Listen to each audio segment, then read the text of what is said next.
राधे राधे दोस्तों, कैसे हैं आप। आशा करता हूं कि आप सभी स्वस्थ होंगे, मस्त होंगे और अपने अपने कामों में व्यस्त होंगे। तो दोस्तों, चलते हैं आज की नई जानकारी की तरफ।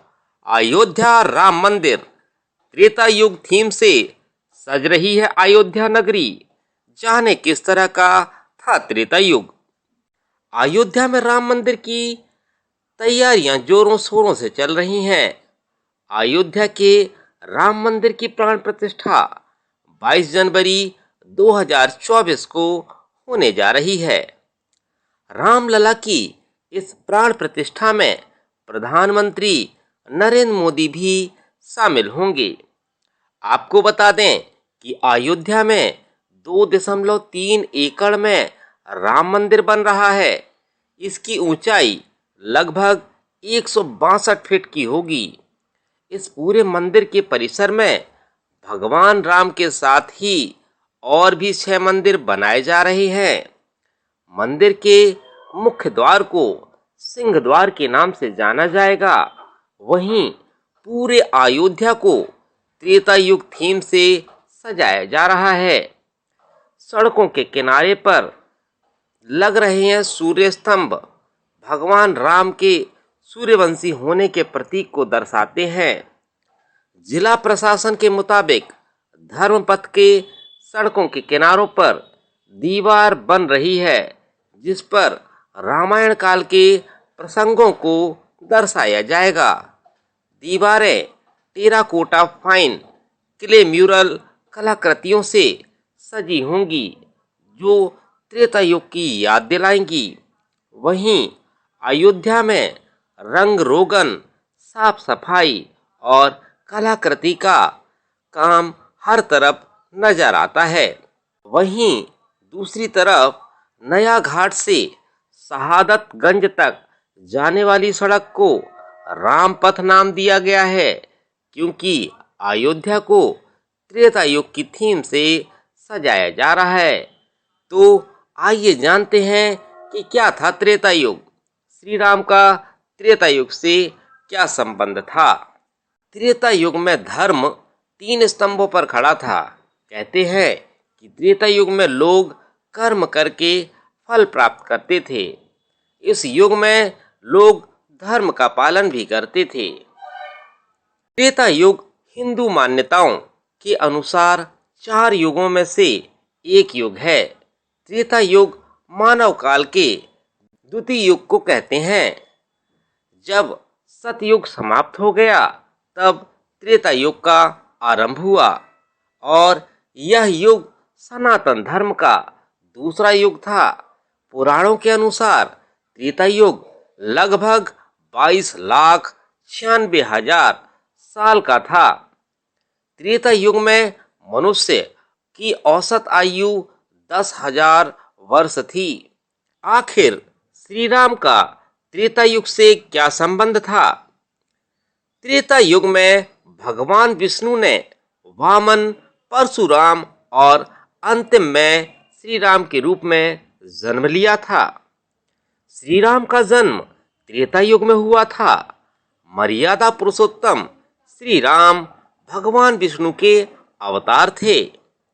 महर्षि वाल्मीकि की रामायण के अनुसार मर्यादा पुरुषोत्तम श्री राम जी अयोध्या के राजा दशरथ के पुत्र थे। श्री रामचंद्र ने अपने पिता की आज्ञा का पालन करने के लिए 14 वर्ष का वनवास भी किया था। श्री राम का अवतार राक्षसों का नाश करने के लिए भी हुआ था। इन्होंने रावण का संहार और राक्षसों का नाश कर दिया। वहीं श्री रामचंद्र जी जब 14 वर्ष के वनवास के बाद लौटे, तो इसी खुशी में अयोध्या वासियों ने पूरी नगरी को दीपों से सजाया। राम मंदिर प्राण प्रतिष्ठा के लिए मिलेगा सिर्फ इतने सेकंड का मुहूर्त। 22 जनवरी को अयोध्या में नवनिर्मित राम मंदिर में रामलला की प्राण प्रतिष्ठा के लिए 84 सेकंड का अति सूक्ष्म मुहूर्त होगा, जिसमें रामलला की प्राण प्रतिष्ठा की जाएगी। ये शुभ मुहूर्त का यह क्षण 84 सेकंड का मात्र होगा, जो 12:29 से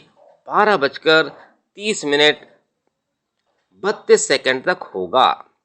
यूपी के अयोध्या में बन रहे भव्य राम मंदिर के लिए देश भर के साथ साथ देशों से भी चीजें भेजी जा रही हैं। जैसे भगवान राम की ननिहाल छत्तीसगढ़ से 3000 क्विंटल चावल आने वाला है। वहीं उनकी ससुराल नेपाल के जनकपुर से कपड़े, फल और मेवा के साथ साथ उपहारों से 1100 थाल आने वाले हैं। इसके अलावा भी भारत अलग अलग राज्यों से बहुत सारा सामान अयोध्या आएगा।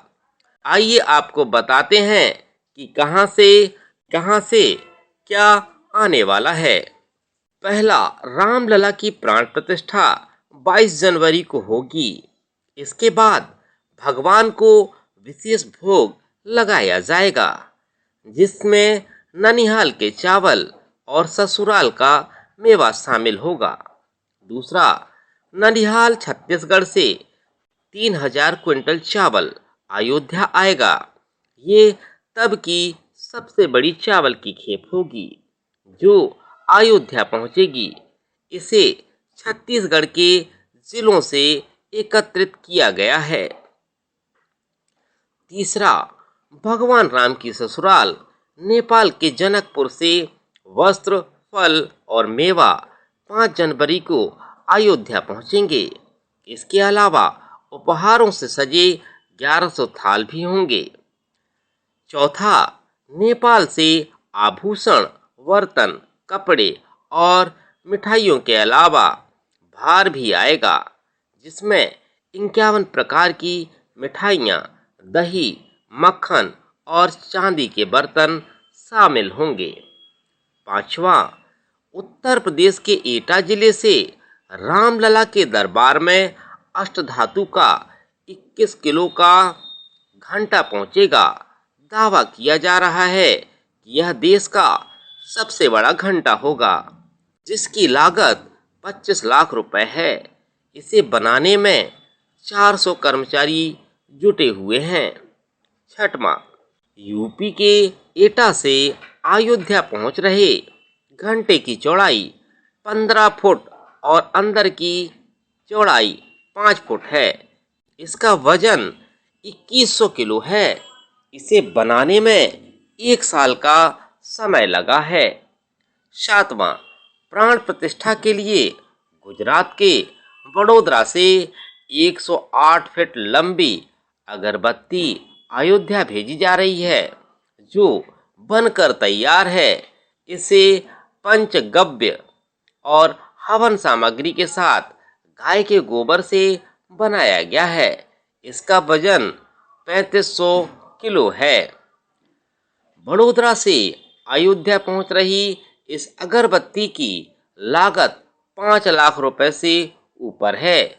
इसे तैयार करने में 6 महीने का समय लगा है। नौवां, इस अगरबत्ती को वडोदरा से अयोध्या के लिए 110 फीट लंबे रथ में भेजा जाएगा। अगरबत्ती बनाने वाले विहा भरवाड़ ने बताया कि एक बार इसे जलाने पर 1.5 महीने तक लगातार जलती रह सकती है। 10वां, राम मंदिर की प्राण प्रतिष्ठा के बाद भगवान की चरण पादुकाएं भी वहां पर रखी जाएंगी। फिलहाल ये पादुकाएं देश भर में घुमाई जा रही हैं। पादुकाएं 19 जनवरी को अयोध्या पहुंचेंगी। इन्हें हैदराबाद के श्री चल्ला श्रीनिवास शास्त्री नगर ने तैयार किया है। 11वां, श्री चल्ला श्रीनिवास शास्त्री ने इन श्री राम पादुकाओं के साथ अयोध्या की 41 दिनों की परिक्रमा की थी। इसके बाद इन पादुकाओं को रामेश्वरम से बद्रीनाथ तक सभी प्रसिद्ध मंदिरों में ले जाया जा रहा है और विशेष पूजा की जा रही है। तो दोस्तों, कैसी लगी जानकारी? अगर जानकारी आपको पसंद आई हो तो कमेंट बॉक्स पर कमेंट जरूर करिएगा और अपने दोस्तों को भी शेयर करिएगा। यदि इस तरह की जानकारी आप पसंद करते हैं तो बने रहिएगा चैनल पर। तो दोस्तों, मिलता हूँ अगले वीडियो पर। तब तक सभी को राधे राधे, जय जय श्री राम, बाय बाय दोस्तों। मिलता हूँ फिर अगले वीडियो पर।